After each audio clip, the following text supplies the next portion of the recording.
Hi friends, வாங்க இன்றைக்கி அருமையான வடகறி செஞ்சுருக்கேன். பாருங்கள், டேஸ்ட்டும் கலரும் எப்படி இருக்குன்னு சூப்பராக வந்திருக்கு. வாங்க இது எப்படி செய்கிறதுன்னு போய் பார்க்கலாம்.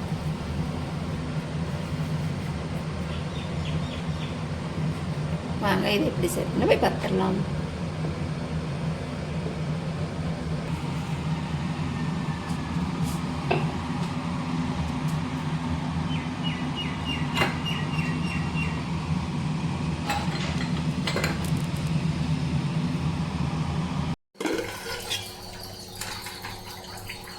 நான் கடலைப்பருப்பை ஊற வச்சுருக்கேங்க.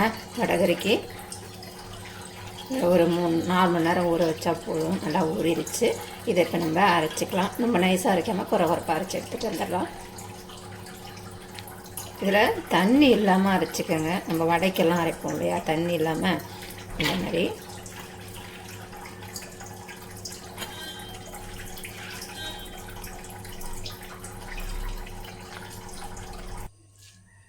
ஒரு 4 காஞ்ச மிளகாய் போட்டிருக்கேன்.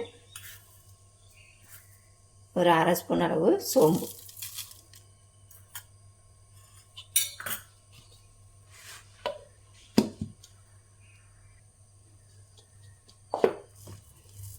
அரைச்சி வச்சு பாருங்கள். நல்லா குறைப்பாக அரைச்சி வச்சு இதை இன்னொரு பாத்திரத்தில் மாற்றிக்கலாம்.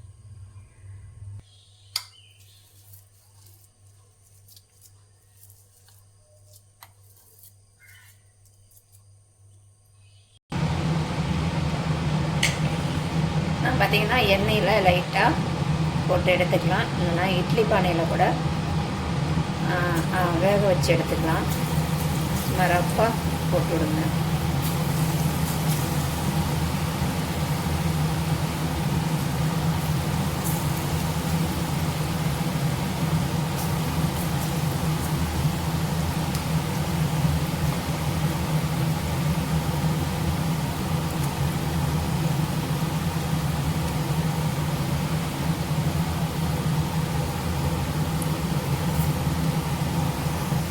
இது ரொம்ப வேண்டாம், ஒரு கொஞ்சம் கலர் மாறினோன்னே எடுத்துக்கலாம். எடுத்து நல்லா மாவாக இல்லை, கொஞ்சம் குறைப்பாக எடுத்து நம்ம குழம்பு வச்சுக்கலாம், வடகறி வச்சுக்கலாம். இப்போ நான் இந்த மாதிரி இருக்கும்போதே எடுத்துட்டேங்க. நிறைய பேர் இன்னொரு மெத்தடில் அவிச்சிட்டு செய்வாங்க, அதுவும் டேஸ்ட்டாக இருக்கும்.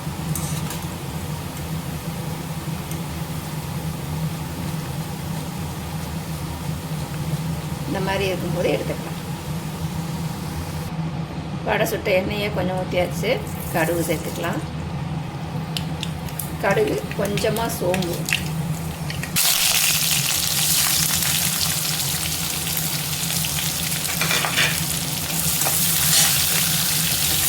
சின்ன வெங்காயம் சேர்த்து செய்யும்போது டேஸ்ட் நல்லாயிருக்கும்.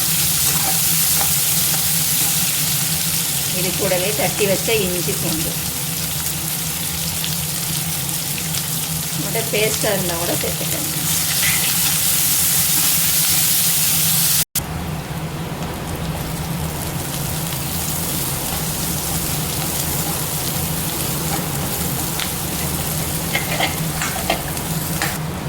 வெங்காயம் வதங்கிச்சு. தக்காளி சேர்த்துக்கலாம்.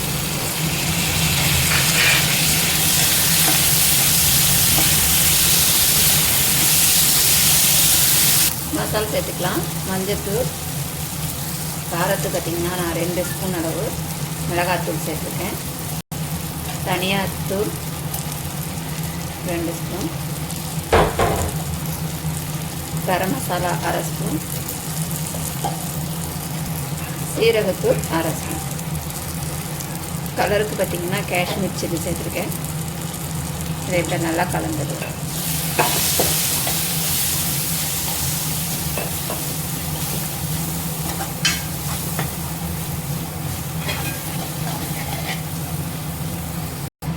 நம்ம நல்லா உதுத்து வச்சுருக்கோம் பாருங்கள். எண்ணெயிலேருந்து எடுத்துகிட்டு இந்த மாதிரி நல்லா உதுத்து வச்சுக்கோங்க. இப்போ இது கூட சேர்த்துக்கலாம்.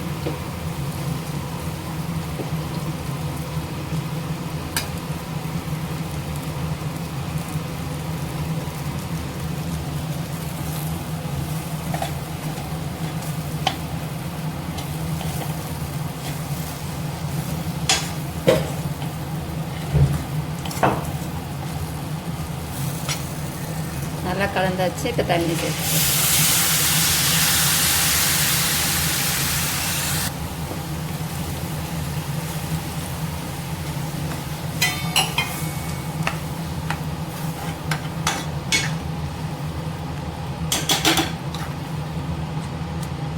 இதுக்கு கொஞ்சம் தண்ணி அதிகமாக சேர்த்துக்கோங்க.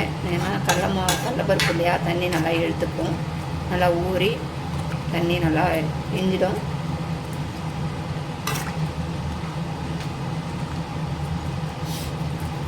இப்போ லாஸ்ட்டாக உப்பு சேர்த்துக்கலாம்.